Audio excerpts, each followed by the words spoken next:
So what was, before you guys got married, what was your stance on premarital sex? Oh, we're really open about that. I was a virgin when I met him, and I wanted to keep it that way. And it didn't stay that way. It did not stay that way. But we had a really long stroll to that point. We wanted to obey God as far as not fornicating. Like we did well for a while. Like in that game when we sat down and we was like, all right, we're not gonna have sex, we gonna get married, let's wait, as long as we can, let's wait let's honor God, this last piece. We've been messing up all these years. And we worked hard. We failed.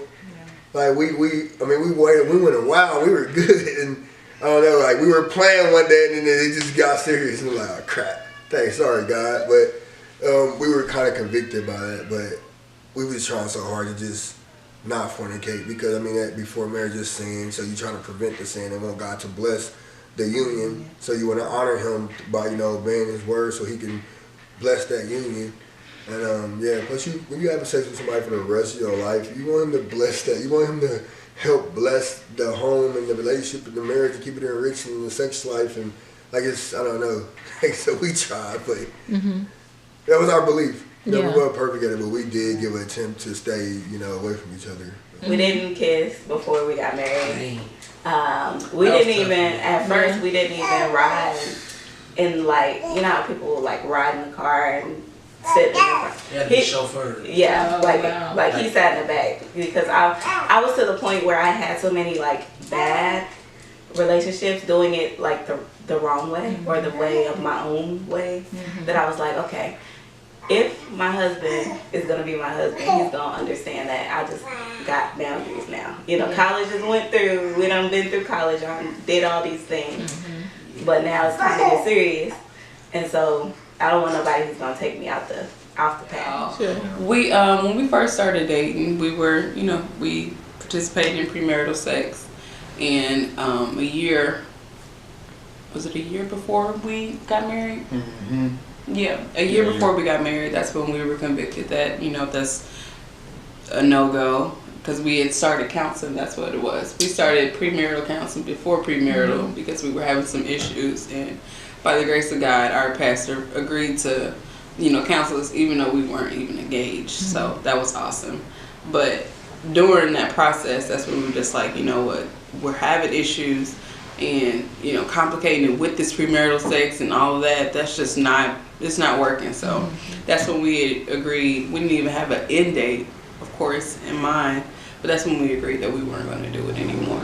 We were going wrong for so long, and I just call it wrong because I don't have another word for it.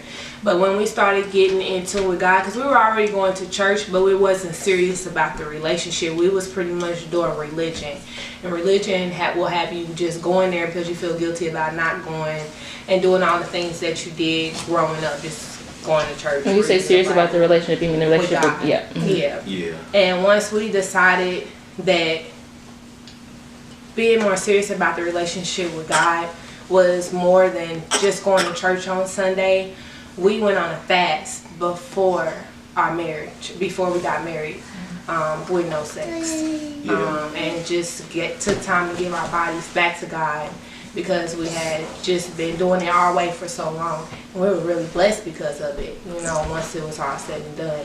So that we started out good. Then we said, forget it. And then we said, okay, God, we playing too much. You blessing us. Here we are. We had a purpose for that, and obviously the purpose was to honor God. And I feel like it definitely did have an impact, because we wanted to go into our marriage, on the right foot, set on the right foundation. I think we dated so long, and we had a pretty normal sex life of having sex outside of marriage, and then when we finally stopped and tried to do it the right way, I don't know if it really translated into marriage, as far as did it enrich our bedroom life before, or did it affect it? I don't know if I seen a difference. I don't know if I seen it affected in any way.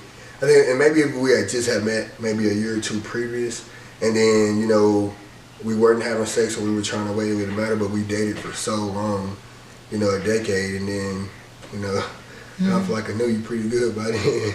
So. No, We ended up coming out a lot stronger, you know. Yeah. For the most part, not having that intimate contact or whatever at the beginning, you know, kind of gave the relationship levels for us to get to and go through first before we, you know, got to the nitty and gritty and got to, like, you know, got to the happy joy. Yeah. And, so And I think just, I kept our perspective clear, so we weren't like having all our feelings entangled and stuff. So I wasn't making decisions based on, or basically putting him on the pedestal of a husband before he was my husband.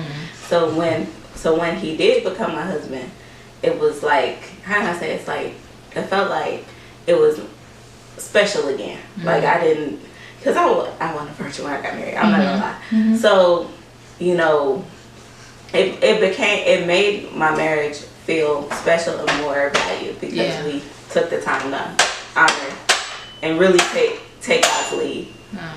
We slipped up one time.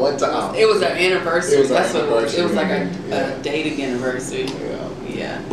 Yeah. But before that, my stance on premarital, I knew it wasn't right, but I knew it was something I couldn't go without, you know? So it was like a thing for me where I know all sins are the same, but I used to always say that if there was a scale, premarital sex would be my number one, because I just felt like it was something that I just couldn't go without, you know?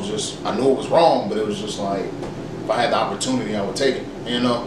But when we was in counseling, my pop, if I say pop, it's my pastor, that's my dad, you know?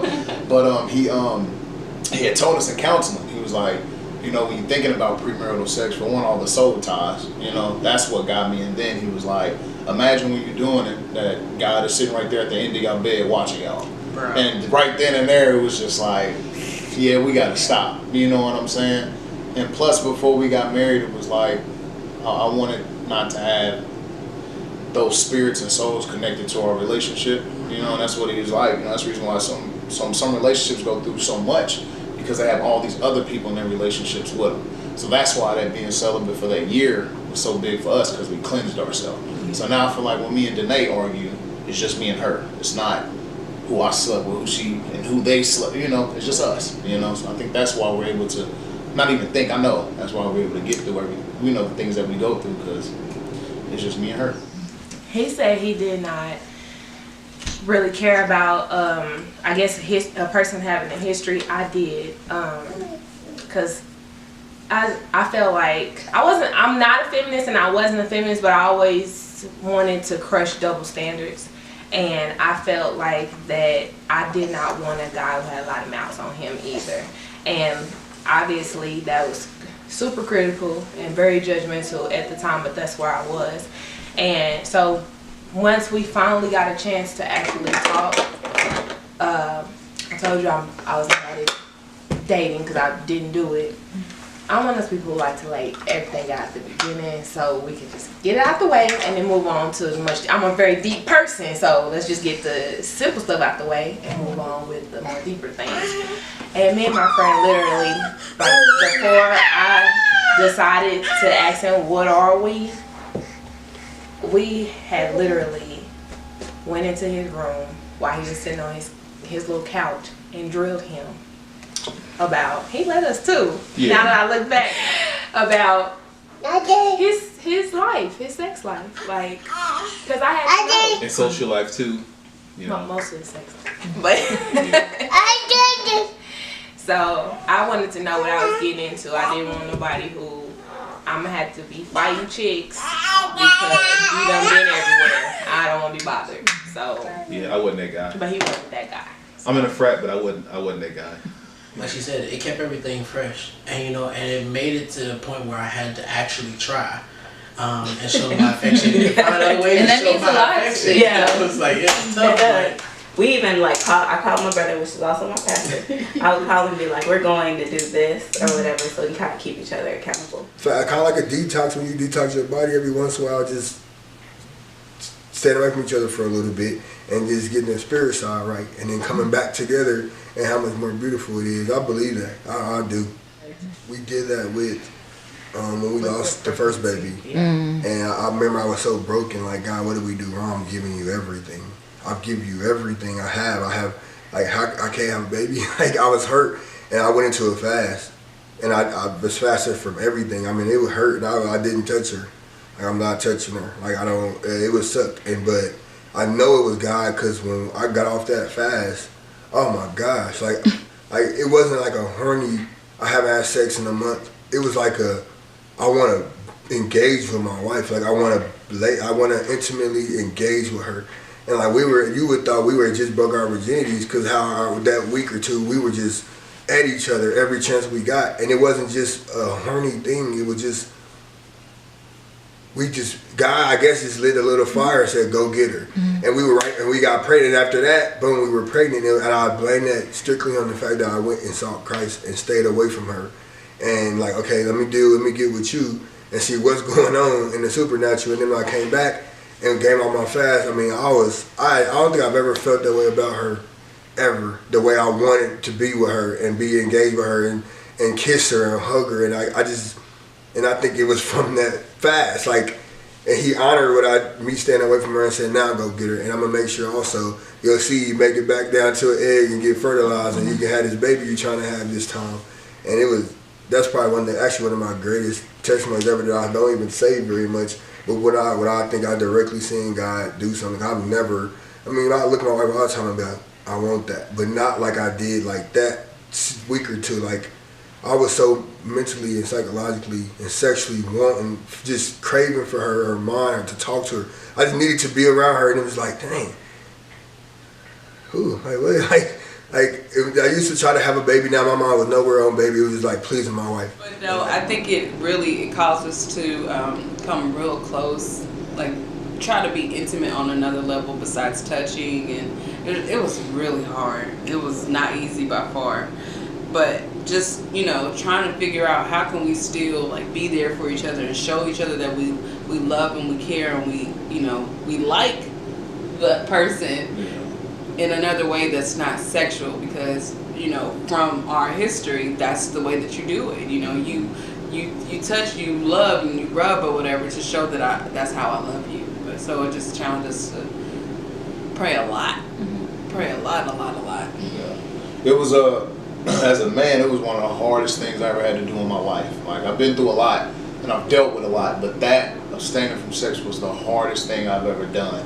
Because like I said, I grew up around women, so I'm affectionate. So like when you try to be affectionate with your woman in there, for her to stay strong, it's like, don't touch me. We can't kiss. We can do a peck, but I'm just like, dang, well, do you love me? That's how I started to feel, because it's just like, dang, I need your touch, but we had to stay strong, you know what I'm saying? But it was the hardest thing. But when I tell you, it's just like, after that, being married and doing it the right way finally for the first time, you know what I'm saying? Like, it's just like, you're just like, man, I know God is proud of me, even when we fail.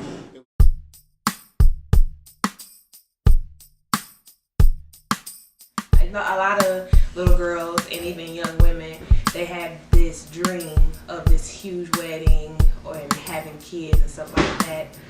I was not that girl. Of course, stepping into an element where there's already children, you have to get to know them. They have to get to know you. And for the longest, we thought we weren't even gonna have a baby, because we tried for a very long time. Yeah. And I'm like, what's going on? I'm not old. What's going on?